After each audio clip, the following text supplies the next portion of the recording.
wabarakatuh.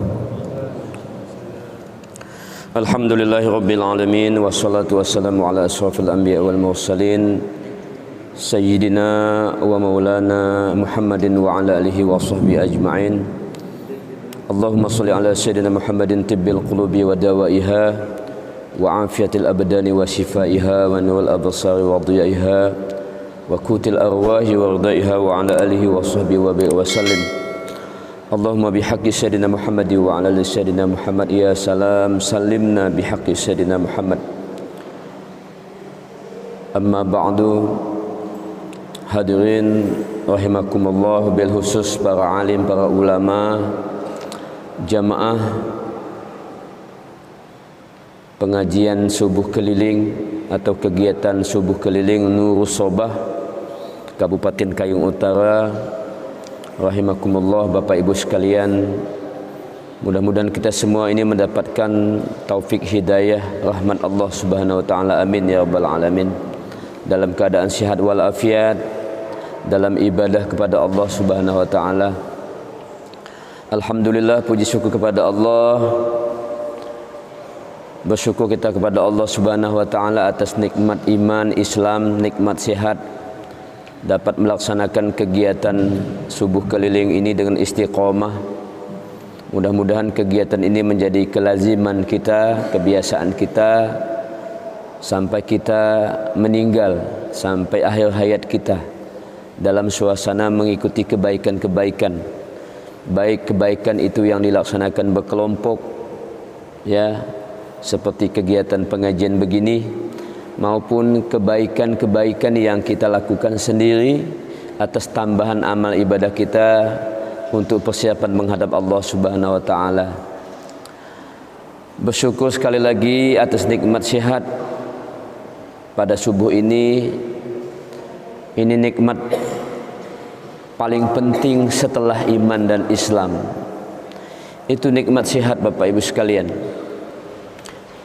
Tidak ada kenikmatan lain yang paling penting setelah iman dan Islam selain nikmat sehat. Apapun yang kita miliki kalau tidak sehat, maka menjadi tidak bermakna. Ya, sebelumnya saya menyampaikan permohonan maaf dari pengurus Nurus Sobah. Diumumkan subuh ini yang akan memberikan tausiah adalah Habib Hasan Assegaf dari Pontianak. Tapi jangan khawatir, beliau ada juga Habib Hasan Al-Haddad. Mungkin mudah-mudahan kami berbagi waktu. Beliau berhalangan hadir ke Kayong, semula sudah dijadwalkan berhalangan hadir ke Kayong. Maka subuh ini kami mengisinya karena beliau berhalangan hadir. Jadi kami mohon maaf karena diumumkan Habib Hasan Assegaf yang akan hadir pada subuh ini, tapi sekali lagi beliau mohon maaf berhalangan hadir ke Kayong dengan alasan yang tidak dijelaskan kepada kami. Beliau berhalangan dan mohon minta digantikan. Bapak Ibu sekalian, hadirin rahimakumullah, sekali lagi saya masih di sini, masih bersyukur kita kepada Allah atas nikmat sehat. Karena dengan asbab nikmat inilah kita bisa hadir berkumpul di sini untuk melaksanakan suatu kebaikan. Saya barusan mengalami sakit hampir 1 bulan, Bapak sekalian. Dan saya sudah menulis wasiat, Beb. Waktu sakit saya udah nulis wasiat. Kalau wasiat hutang saya berikan ke istri, saya ada utang sekian. Tapi ada wasiat khusus yang saya tulis, kemudian saya simpan di bawah bantal.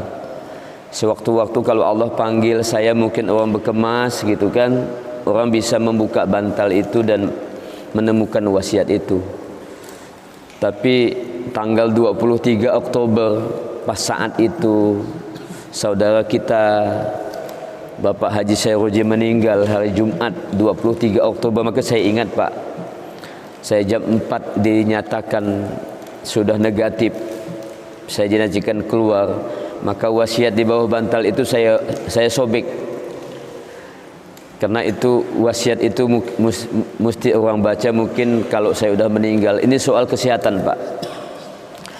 Ternyata di saat-saat genting, karena 2 orang di kamar saya meninggal dua-duanya, dan saya pernah berteman dengan mayat selama 5 jam, karena yang meninggalnya jam 2 malam.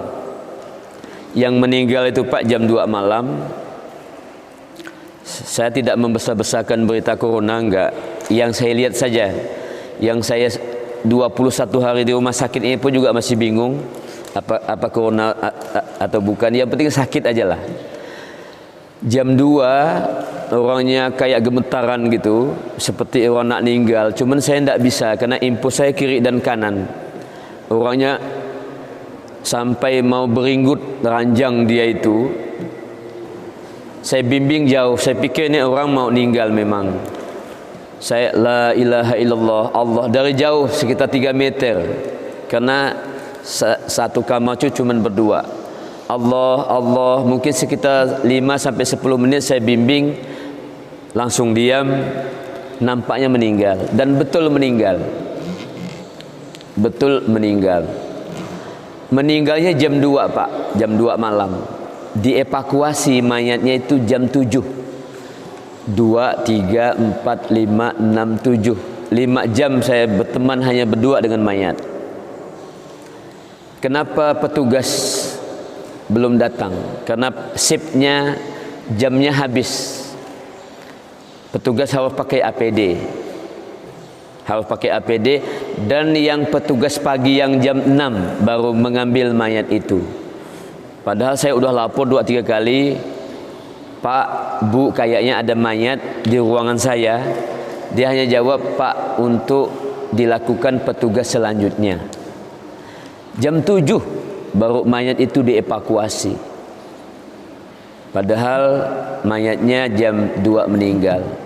Sore ganti lagi pasien yang lain, besoknya meninggal lagi. Saya bilang ini malaikat udah berkeliling di depan saya nih kan. Maka saya nulis wasiat. Hanya 2 hal, Pak, yang saya rasakan hanya 2 hal. Saya mau bagi pengalaman soal ini. Yang pertama, ketika kita sudah merasa sangat dekat dengan ajal, itu kekhawatiran kita cuma 2. Yang satunya dapat kami selesaikan, dapat saya selesaikan kembali. Yang satu yang nggak bisa. 2 hal itu, yang pertama, kita khawatir dengan anak istri yang ditinggal. Siapa yang tega melihat anak kecil-kecil yang akan kita tinggal? Ya Allah. Tapi ini kan kalau soal kematian tidak perlu anak kecil, Pak. Tidak perlu ada yang masih ngandung 4 bulan, tidak perlu ada yang masih dikandung 6 bulan. Meninggal kalau udah sampai ajal. Kalau udah sampai ajal meninggal. Tidak peduli ada anak kecil, kalau udah Allah takdirkan kita meninggal, meninggal. Yang pertama ini selesai dengan saya ucapkan, ya Allah, anak dan istri itu adalah titipan. Kalau kau ambil aku hari ini, maka mulai hari ini ku titipkan kembali anak yang kau titipkan itu. Engkau yang menitipkan, ya Allah. Aku yakin engkau punya maksud yang lebih baik. Kalau kau panggil hari ini, maka kita yakin ada anak yatim yang lebih sukses hidupnya ketimbang bapaknya masih ada. Yakin aja itu. Ada anak yatim, Pak, yang sukses hidupnya ketimbang bapaknya masih ada. Mungkin waktu bapaknya ada dia manja, dia tidak prihatin. Begitu ditinggal bapaknya, yang harusnya pekerjaan sering dibantu oleh bapaknya, ketika bapaknya yang meninggal, anak ini lebih sukses. Ini maksud Allah kita tidak tahu. Jadi persoalan pertama selesai. Saya kembalikan titipanmu, ya Allah, karena engkau titipkan istri kepadaku, karena engkau titipkan anak itu kepadaku, aku titipkan kembali, ya Allah, kalau kau panggil aku hari ini. Satu. Yang tak selesai yang kedua, Pak, ya Allah, cukup tidak bekal amalku untuk menghadapmu? Itu persoalan. Cukup tidak bekal kita, sedekah kita yang sedikit itu, Solat malam kita yang malas itu cukup tidak untuk menghadap Allah, untuk mengundang rahmat Allah, memasukkan kita ke surga ya Allah Subhanahu wa taala? Ini yang menjadi persoalan, Pak. Maka doalah kita, ya Allah, tambah umurku ya Allah, sehatkan lagi ya Allah untuk ibadah. Ternyata ini hikmah Allah ngasih penyakit. Ternyata ini hikmah di balik Allah titipkan penyakit kepada kita, karena janji kita kepada Allah, apabila Allah panjangkan umur kita, apabila Allah tambahkan kesehatan kita, kita akan menambah ibadah kepada Allah Subhanahu wa taala. Maka hari ini saya tinggal ingin memenuhi janji kepada Allah. Kalau Allah sehatkan ya Allah, aku ingin tambah amal ibadah kepada Allah Subhanahu wa taala. Oleh karena itu Bapak Ibu sekalian, hari ini wujud syukur kita, la in syakartum la azidannakum wa la in kafartum inna azabi lasyadid. Wujudnya adalah memaksa jasad kita untuk sujud kepada Allah, memaksa jasad kita untuk menambah amal. Tak bisa kita nunggu sadar baru mengerjakan amal-amal sunat, tak bisa. Ada yang bilang nunggu nanti ya Pak Nazril, nunggu sadar sikit, nunggu insaf. Tak bisa. Harus ada pemaksaan jasad. Harus ada pemaksaan jasad kita ini. Mumpung lagi sehat, mumpung lagi Allah berikan umur yang panjang, masih sehat walafiat, mesti ada pemaksaan jasad kita ini untuk sujud kepada Allah. Mesti ada dipaksakan untuk melaksanakan amalan-amalan sunnah. Tidak bisa nunggu kita insaf, betul-betul insaf kepada Allah baru melaksanakan tahajud. Enggak bisa.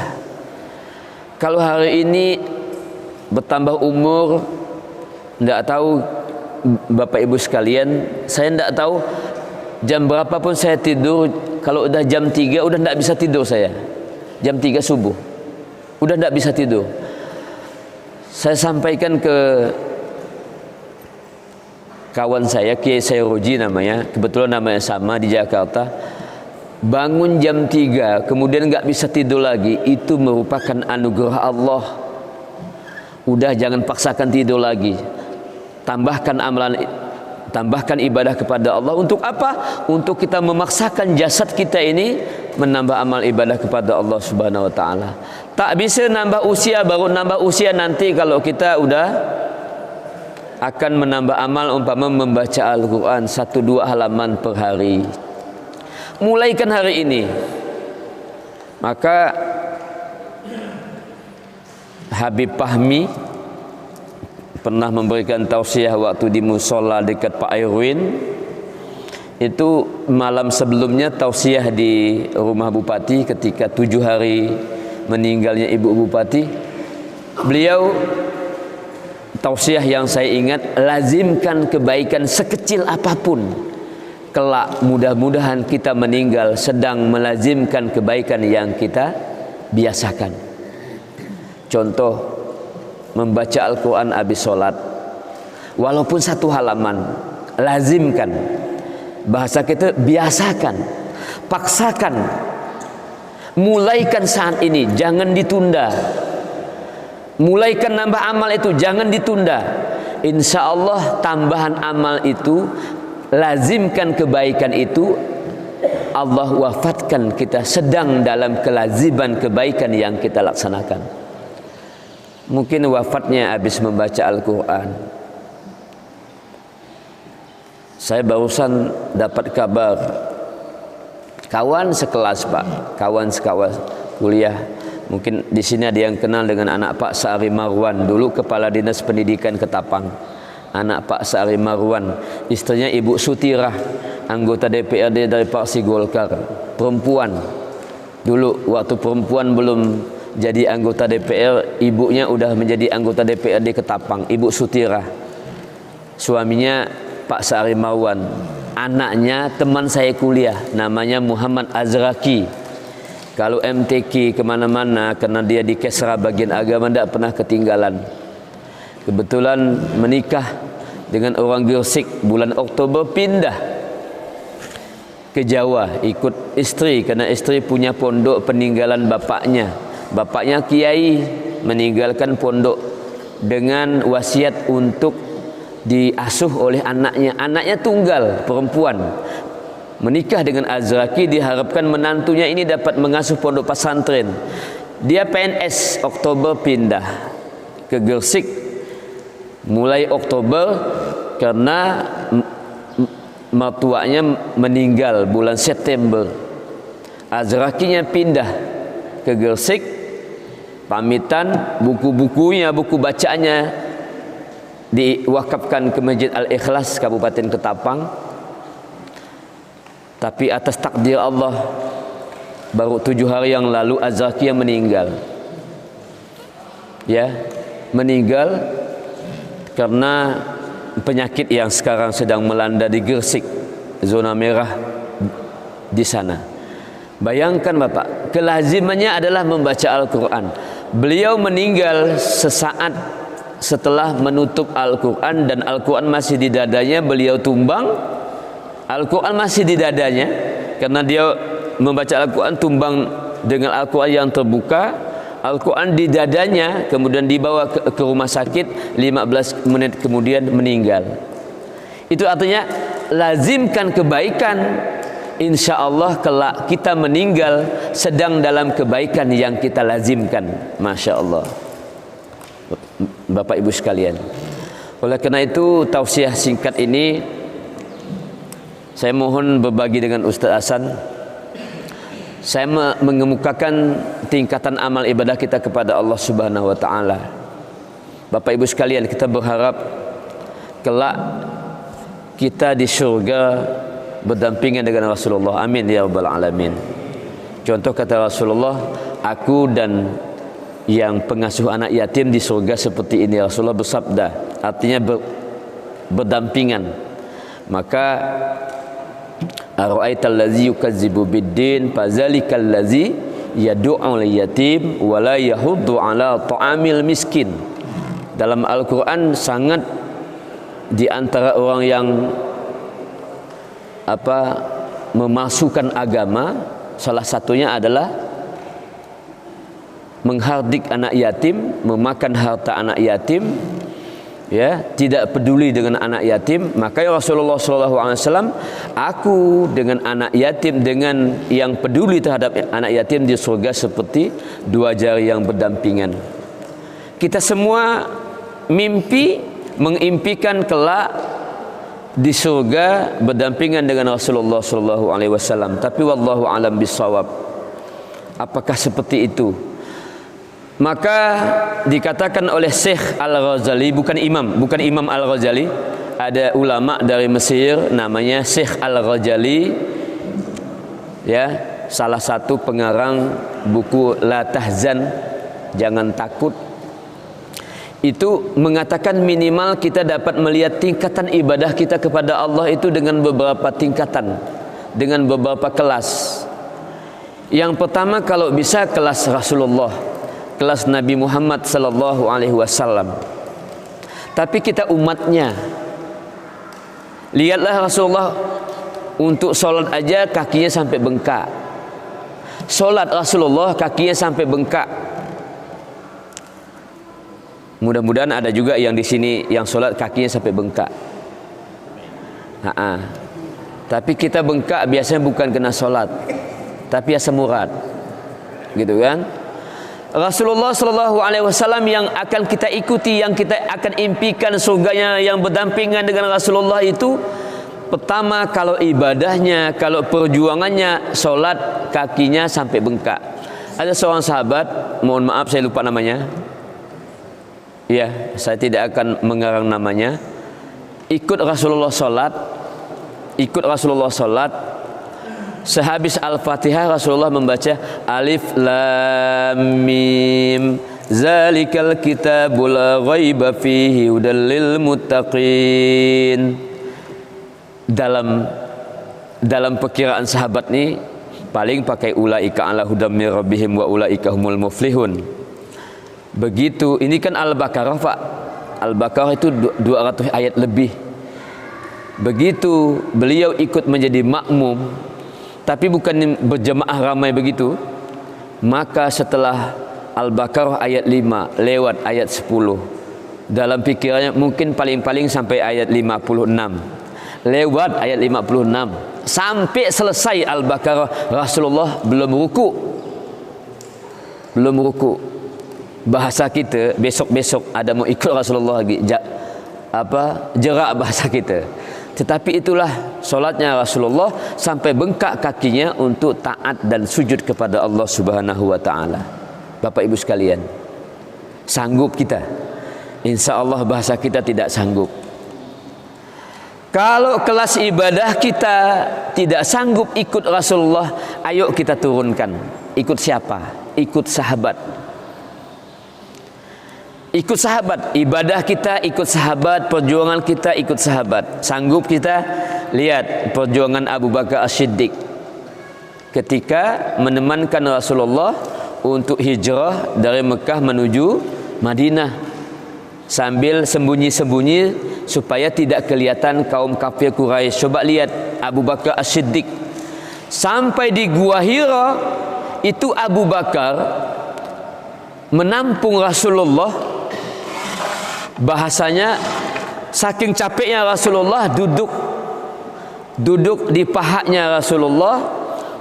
Rasulullah maksudnya duduk dan bersandar ke pahanya Abu Bakar, kemudian tertidur. Saking capeknya berjalan kaki dari Mekah menuju Madinah sampai di Gua Hira, karena dikejar akan dibunuh oleh kafir Quraisy. Rasulullah masuk Gua Hira, kemudian Abu Bakar bersandar, kakinya bahasa kita dilunjurkan. Rasulullah baring di paha Abu Bakar itu. Pas Rasulullah lagi tertidur pulas, Abu Bakar tidak sanggup untuk menggerakkan pahanya, takut Rasulullah ini bangun. Takut Rasulullah bangun. Bayangkan tuh perjuangan sahabat. Tiba-tiba datanglah ular lewat. Cuba bayangkan kalau kita, ular lewat, ular tedung lewat, kita sedang, paha kita sedang, ada sahabat kita, ya, mungkin akan bangun duduk tu sahabat. Ngapa? Karena kita meloncat kena ada ular. Abu Bakar tidak bergerak, Pak. Ularnya mendekat. Abu Bakar tidak bergerak. Kemudian atas izin Allah, ularnya mantuk Abu Bakar. Abu Bakar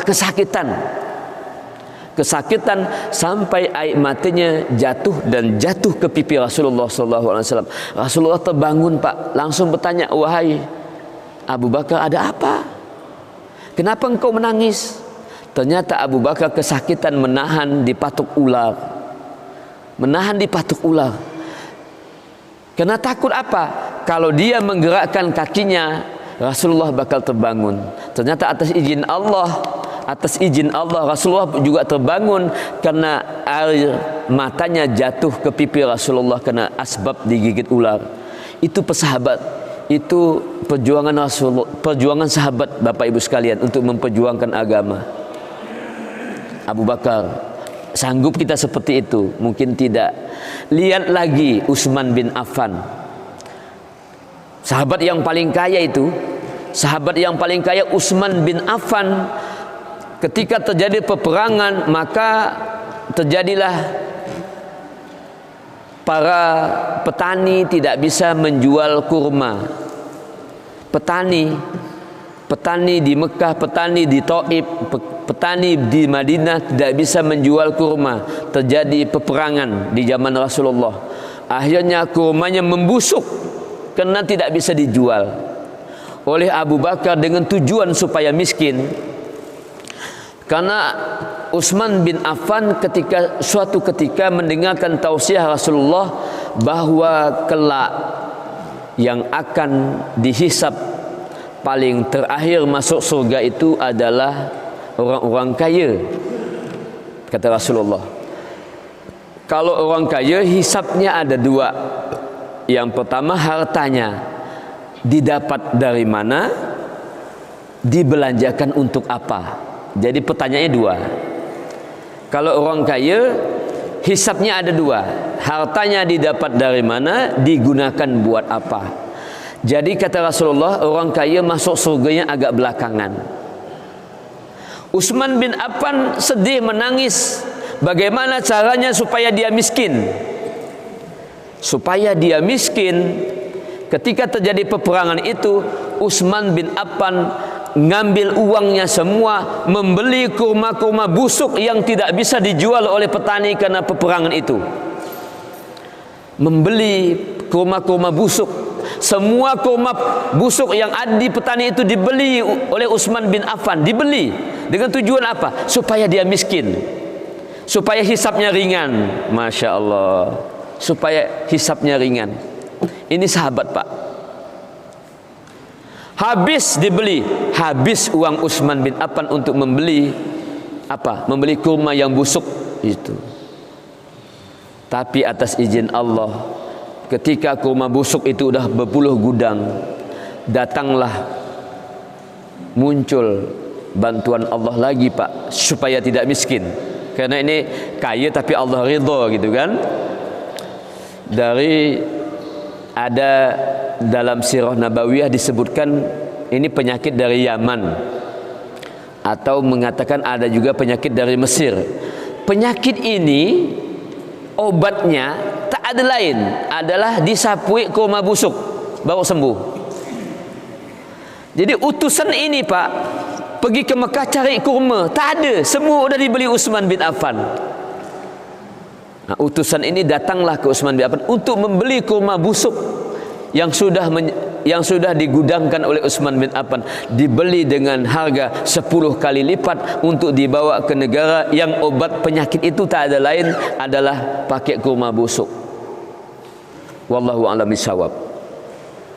Baca aja Pak di Sirah Nabawiyah, ini ceritanya ada ini. Yang 12 jilid itu Sirah Nabawiyah. Ini perjuangan Utsman bin Affan ingin miskin Pak, supaya nanti ringan, ya, ringan penghitungan untuk masuk surganya Allah Subhanahu wa taala. Rela miskin, beli kurma busuk, tujuannya untuk miskin. Tetapi Allah berkehendak bukan dia miskin, malah menjadi kaya raya lagi karena kurma itu menjadi obat. Ini di sahabat Pak, sanggup kita. Kalau enggak sanggup, ayo turun kelas. Turun kelas lagi. Turun kelas yang mana? Minimal kita turun ke kelas tabi'in, ya, keturunan Rasulullah, para habaib, para alim, para ulama. Para alim, para ulama itu contoh saja. Para alim, para ulama dapat melaksanakan puasa hati.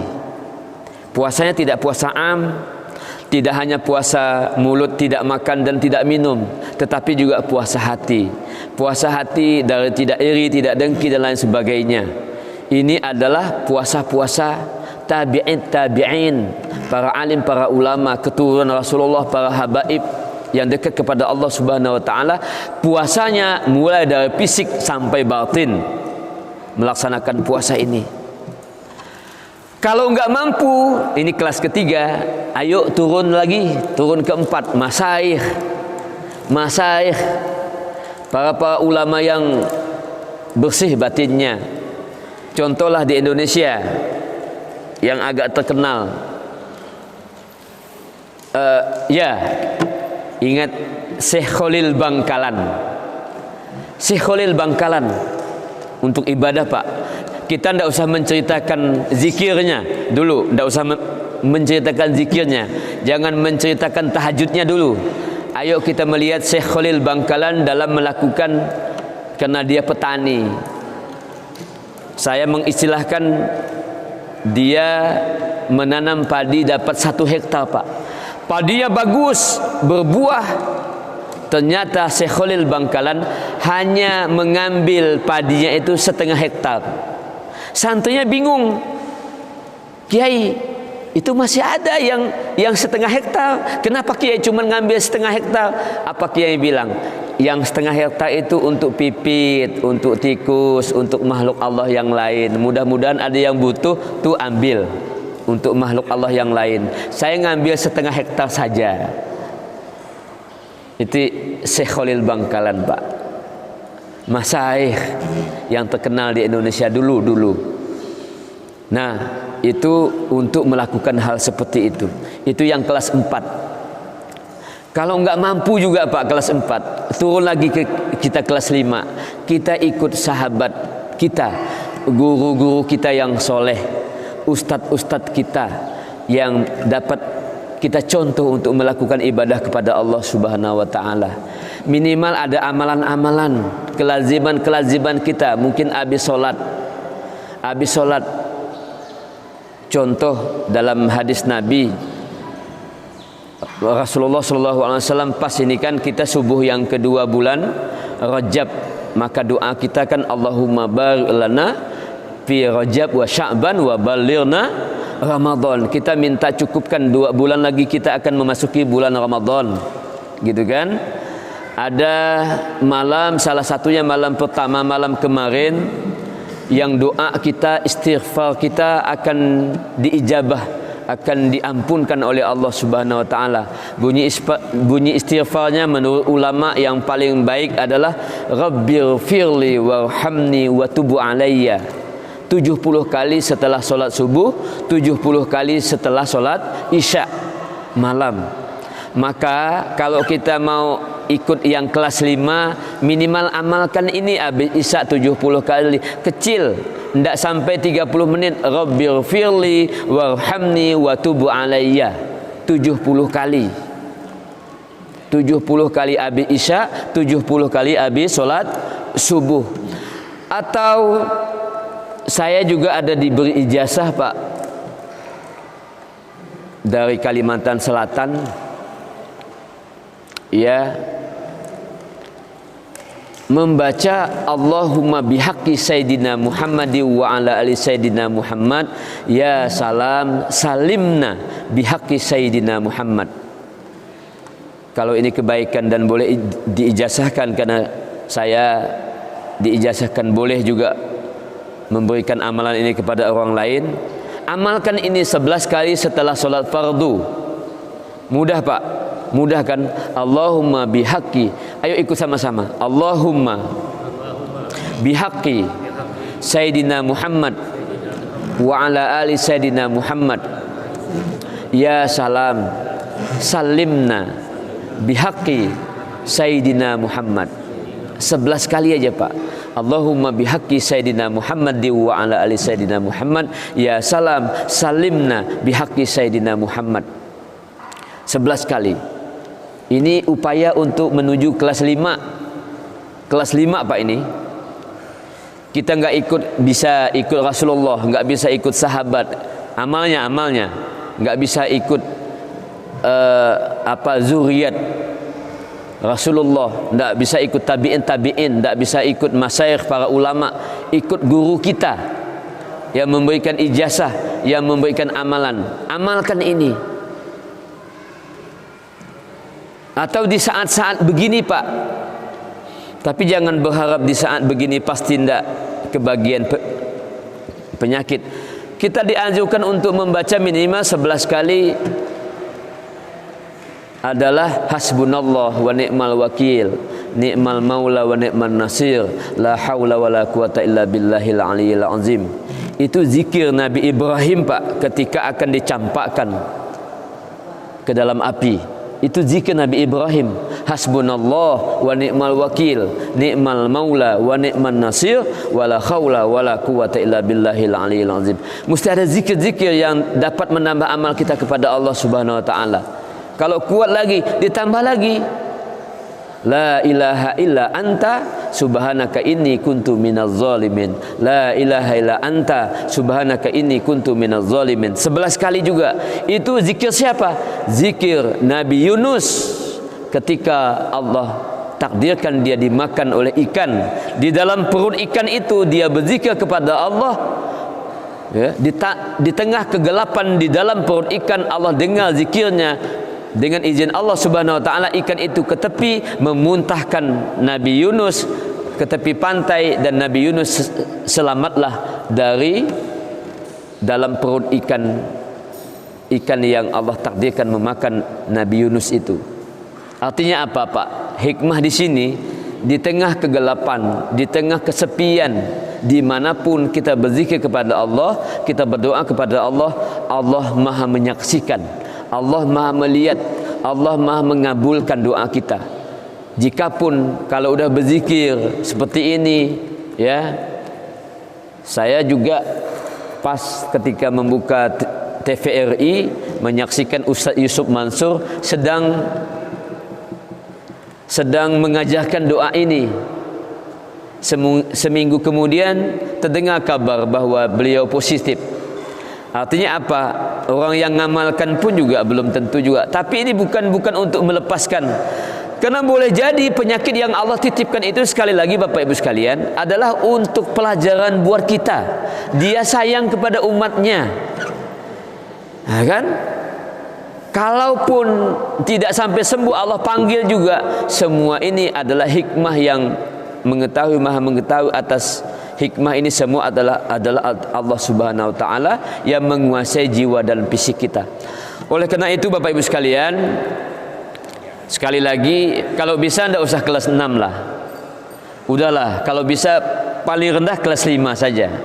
Kelas kita itu ini terbalik, nggak usah ikut kelas macam SD. Kelas 6 itu kelas yang paling tinggi di SD kan. Ini kelas paling tinggi itu kayak ranking dia. Kelas 1, kelasnya Rasulullah Sallallahu Alaihi Wasallam. Nggak mampu kita turun, kita kelas sahabat. Nggak mampu kelas 2 ke kelas 3 kita kepada kelasnya keturunan Rasulullah Sallallahu Alaihi Wasallam. Kelas yang keempat zuriyat tabi'in. Kelas yang kelima para masyayikh, para ulama, para guru kita, ya kan? Itu kelas yang kelima. Kalau bisa nggak usah kelas yang keenam. Kita usahakan untuk perbaikan terus, mumpung masih sehat, mumpung masih ibadah kepada Allah ini. Kata Imam Al-Ghazali, Imam Al-Ghazali, masa muda itu adalah tongkat di masa tua. Ibadah di masa muda itu adalah bekal di masa tua. Maksudnya kalau udah terbiasa ibadah yang banyak di masa muda, maka di masa tua sudah terbiasa. Walaupun fisik udah lemah, maka lemah-lemah pun tetap melaksanakan ibadah yang kuat karena terbiasa di masa muda. Tetapi kalau di masa mudanya belum terbiasa, udah mau tua bawa ibadah kepada Allah, maka akan terbiasa berat untuk melakukan ini karena tidak terbiasa. Lazimkan di masa muda, insya Allah di masa tua kelaziman ini akan menjadi kebiasaan. Karena insya Allah Pak, walaupun kita belum merasakan usia 60-70 tahun, beda bangunnya orang muda dengan orang tua. Kalau yang tua minimal 5 menit dulu untuk membetulkan badan, karena darah udah tidak stabil. Ya Pak Haji Yusuf ya. Kalau di masa tua, di masa muda usia 25-30 Pak, begitu bangun langsung berdiri itu biasa, masih kuat. Tetapi kalau udah tua, begitu bangun duduk lo 5 menit. Kalau langsung baring, langsung bangun maksud saya, tumbang. Ngapa? Darah udah tinggi, darah udah 180, darah udah 160, darah ada yang 200 karena udah usia, faktor usia. Maka kata Imam Al-Ghazali, lazimkan ibadah di masa muda, insya Allah dia akan menjadi tongkat di masa tua. Hadirin rahimakumullah, oleh karena itulah saya dan mungkin Bapak Ibu sekalian termasuk mungkin orang yang menerjemahkan asaris sujud dalam Al-Quran itu adalah bukan tanda hitam waktu sujud. Silakan kalau ada yang mau hitam, itu anugerah Allah. Di antara orang yang tanda sujud itu dalam Al-Quran itu asaris sujud. Asar itu sisa, bekas sujud itu. Kalau dalam tafsir, saya mohon maaf lupa lagi ya, disebutkan kalau ada yang menerjemahkan sisa sujud itu hitam di jidat, itu silakan, tidak salah semua dan tidak betul semua.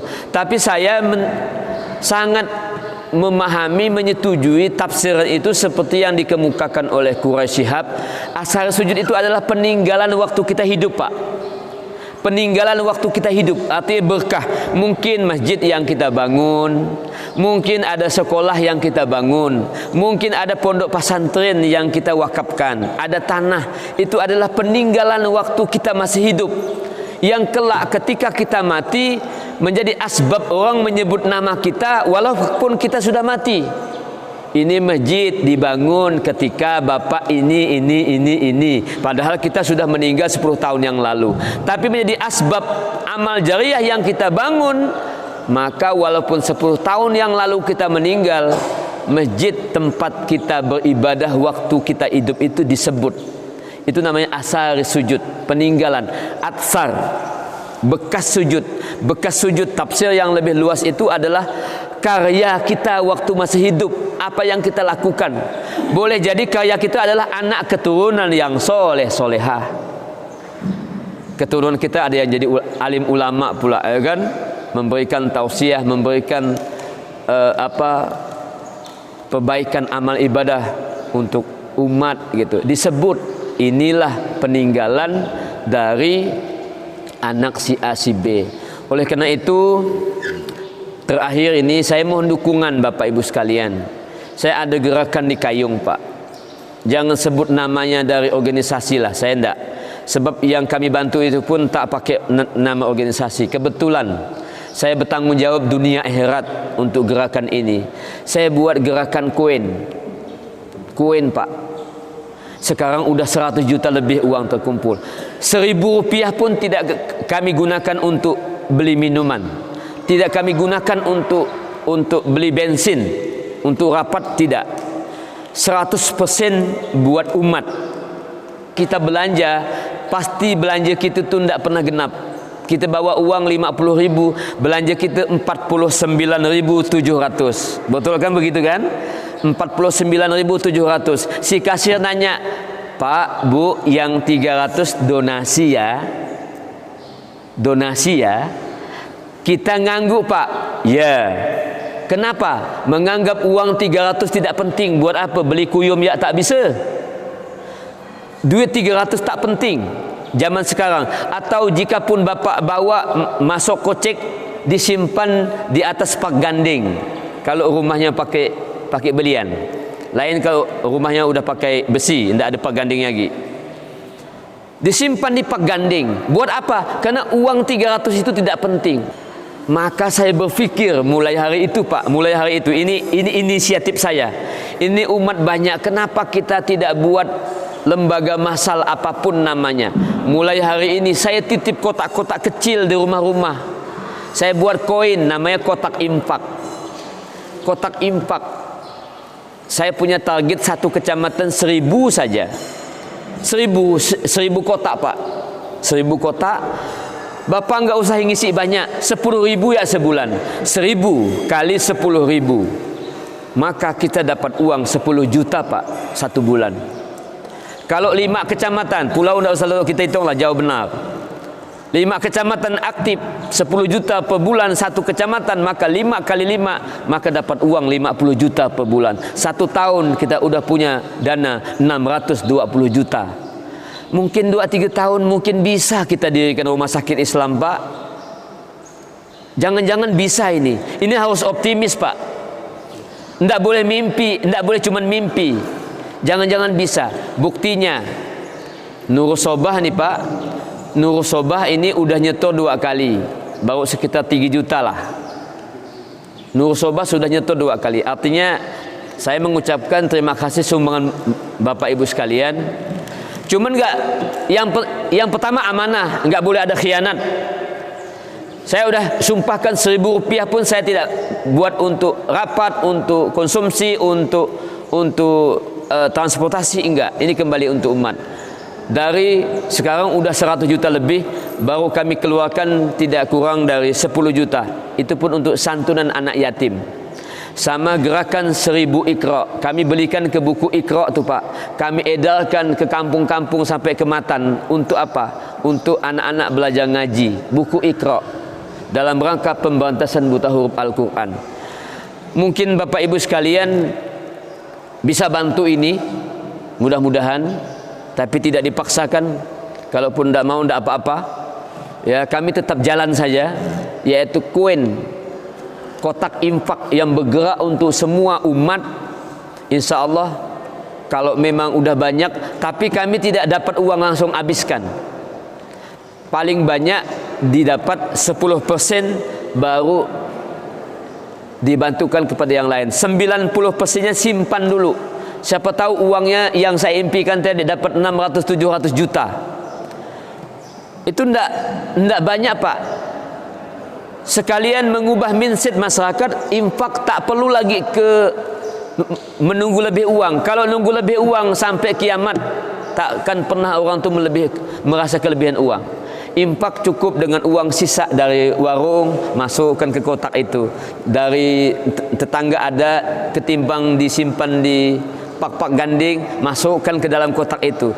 Akhir tahun ada yang ngambil ke rumah, mungkin ada yang diantarkan seperti ke sini, diantarkan ke siapa, terkumpul. Akhirnya 10.000 kecil itu besar karena gotong royong.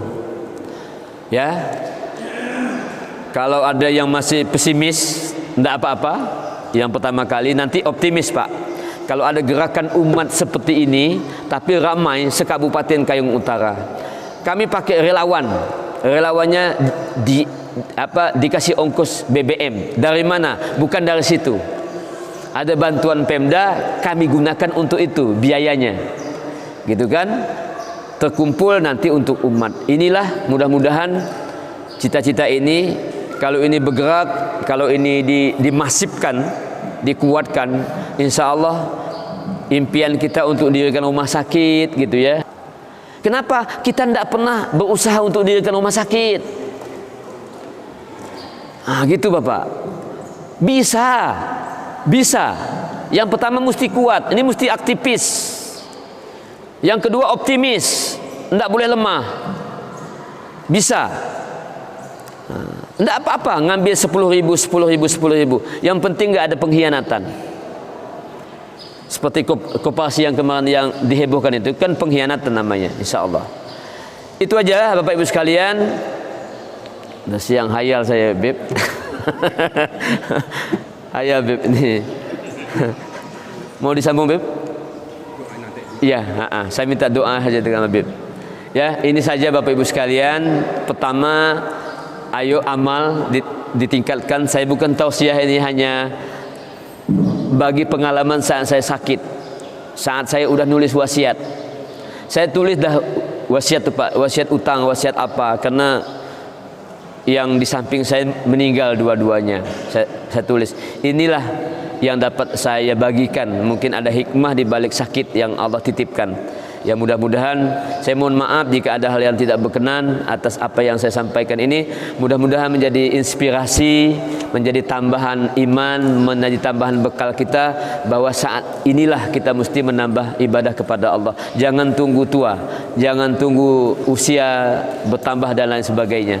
Tambahlah ibadah sekarang, siapa tahu Allah takdirkan kita dipanggil cepat menghadap Allah Subhanahu wa taala. Karena bekal menghadap Allah adalah satu-satunya adalah ibadah dan keimanan kita kepada Allah Subhanahu wa taala. Billahi taufiq wal hidayah. Assalamualaikum warahmatullahi wabarakatuh.